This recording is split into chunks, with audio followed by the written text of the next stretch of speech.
Well, if you're on this second lesson, you made it through my very first Prezi presentation. Apologies for all the weird stuff that was happening in it. I hope you were able to pick up enough to get on to the next part. Lesson 2, we're starting with intervals. We're going to deal with melodic intervals and harmonic intervals. Melodic intervals, if you turn to page 24, are intervals that are played one note at a time. Now, if you look at your book, you'll see that it says the distance between two tones is measured in an interval, okay? From this C to this D is a second. Notice it takes two notes to get from one to the other. A third is measured like this. You see what it looks like on the keyboard? If you look on your music, you'll see it also looks something like that on the music. It's a line note to another line note, and there's a space open in between, okay? Now, later we're going to go on to fourths and fifths, so I'll just give you a real quickie here, okay? Your fourth, is a line note to a space note, or space note to a line note, and there's another line of space in between, just like there are two notes in between these. And then a fifth is a line to a line, or a space to a space. Now, as you get more comfortable with these intervals, you'll be able to see them and read one of the notes and automatically know what the other one is just because you recognize the size of the interval. This is what we work toward somewhat subconsciously in piano, is to be able to read vertically on the music and to recognize intervals so that you don't have to interpret every note within a chord every time you read the chord. Okay, so we start with melodic intervals, notes that are played one at a time, the distance between them. So, also on this page, this is all the same. These are all the same notes and the same rhythms you've been reading in the past. We're adding two dynamic signs, piano and mezzo forte. Most of my piano students, I tell them, work your dynamic levels off of mezzo forte.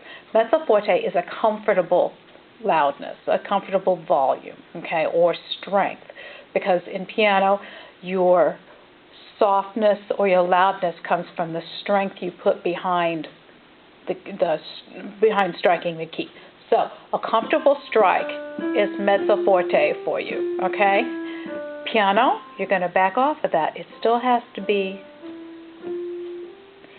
how shall we say? It still has to be strong, but there's not so much intensity to it. Okay, so you're going to be working on two different dynamic levels and working on hearing and identifying melodic seconds and thirds. On page 26, you will be doing harmonic seconds and thirds. Look at the first interval on the top of 26, the second that has a C and a D. Notice they're right beside each other on the keyboard. On your music, they have a stem that is between the two notes. You cannot stack a second, one note on top of the other on the staff. There's no space for it. So if you ever see notes that are side by side, one on each side of the stem, you automatically know that's a second, okay? Now, thirds, like I said before, are a line to a line or a space to a space. Now, if you would, just go all over the keyboard and play seconds. Do it without looking, okay? You can use any two fingers you want.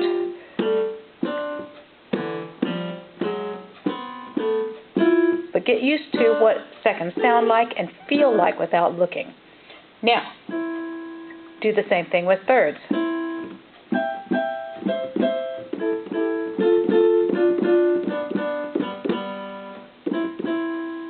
Okay, and you can do this with both hands. I'm doing it with the right hand because my left hand is holding the camera at the moment.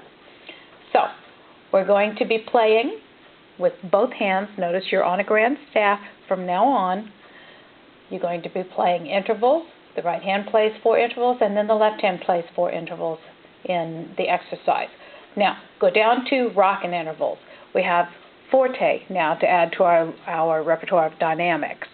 Forte means loud or strong, okay?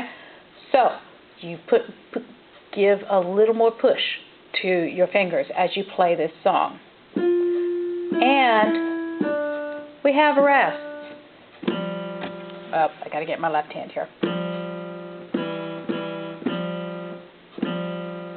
When you practice this song, be sure that I hear the rests just as clearly as I hear the notes. Rests are notes of two. They're notes of silence, okay? So it's 1, 2, 3, 4, 1, 2, 3, 4. 1, 2, 3, 4, 1, 2, 3, 4. Now you hold those quarter notes until you say, well, 1, and you come off on 2, 3, and come off on 4. It's not staccato, okay? They're held for the entirety of the beat. Okay, so practice those,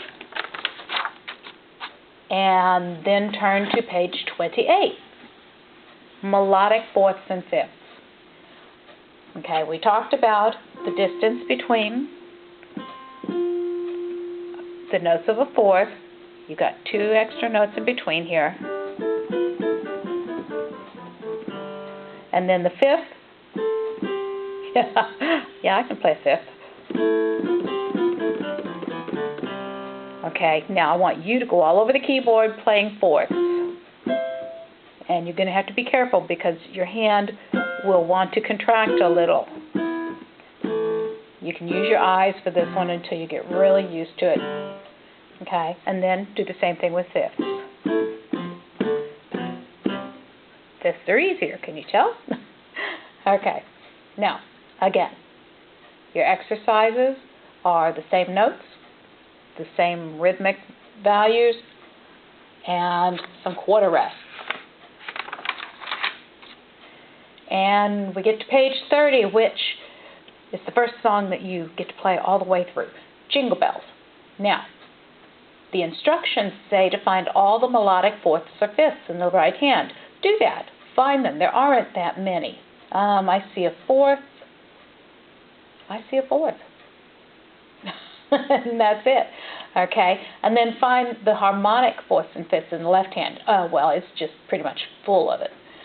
So find those. And now, when you play Jingle Bells, you are going to play the left hand and the right hand at the same time. This is the first for you. Okay?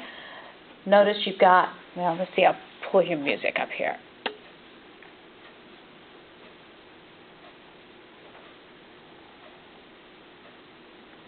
There we go. Okay.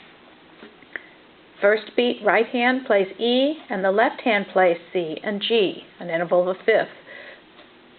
Right hand has a rhythm. Left hand hangs on to those notes all the way to the end of the measure. And you don't lift up until you get ready to play the next interval.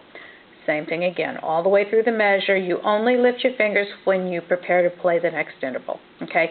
These get a full 4 counts. These get a full 2 counts. So, we play like this. You'll have to listen to this and watch the music there. 1, 2, 3, 4. 1, 2, 3, 4. 1, 2, 3, 4. 1, 2, 3, 4. Okay, now, guys especially, I found doing this. Be sure that you use your thumb and your fifth finger to play this fifth. Do not use your second finger here. Okay, you've got to get your thumbs involved.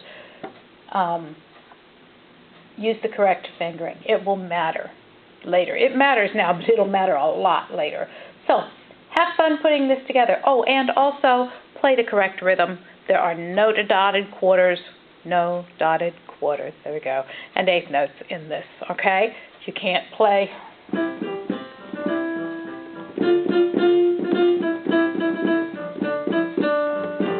I'll be curious to see who actually learns this as it's written. Okay? All through your lessons, for however long we do this, you have to learn it as it's written. But once you learn it as it's written, you can go off and do anything you want with it. Okay? But you first must learn it as it's written.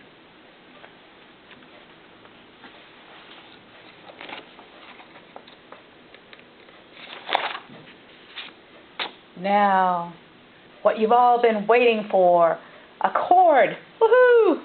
You've been playing intervals. You've been playing fifths. You've been playing thirds. Now you get to put a fifth and a third together to create a triad. we're going to play a C chord. Go down here to the keyboard. Ha, there it is. Let me back off a little bit. That's as little as we get to back off. Okay, the chord you're going to play is fingered for both the right hand and the left hand. We'll do the right hand first. No, that's the left hand. Okay. Left hand first. It's C with the 5th finger, E with the 3rd finger, there's your 3rd, and G with the thumb. Now I know you can't see my thumb. There it is.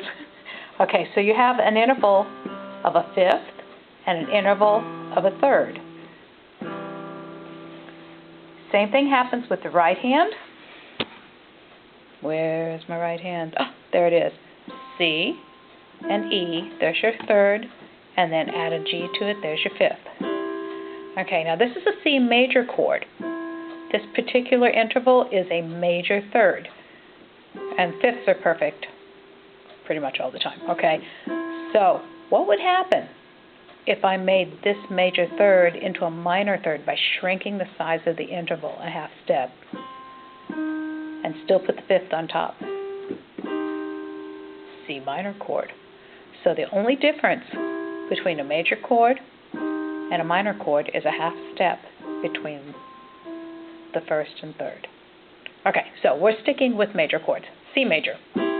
Now, in the music, you are to practice the left hand by itself, then the right hand by itself, both hands together. Now, thankfully, you're playing the same rhythm in both hands, so it's not a big deal, but be sure that both hands are playing at exactly the same time. The best way to do that is to, there I am again. Make sure that you're not just pushing with your fingers like this, but you're using your wrist to bring all the fingers down at the same time. Okay? See that? Remember we talked about having your hand straight from your knuckles to your wrist and onto your forearm? Okay, now's when your wrist gets to bend. Okay, that gives you the weight, brings all the fingers down at the same time. So practice on the C major chord with both hands and dropping the wrist. Now, the next page, Brother John has C major chords in the left hand, and then on the 7th and 8th measures, you go back and forth between the left hand and the right hand. See if I can pull that up here. There's a wall. There we are. Okay. Now, this is what I'm talking about right here. It's right, left, right. Don't let one hand hang on to the note when it's not supposed to. Okay, if you're playing just the right hand, you would play C, rest, C, C, rest, C. So be sure you still use that rest when you're playing the left hand G. Okay. Now, on Here's a Happy Song. There we go. Your left hand plays G, F, E, D, E, D, E, F, G. And you hold this G for 2 counts. So it's 1, 2, and this gets 3 and 4. This guy comes in on 4. So it sounds like G, F, E, D, E. Hold the G. Hold the F. Okay? So be sure that you hold the notes that are supposed to be held, even though other things may be going on in the other hand.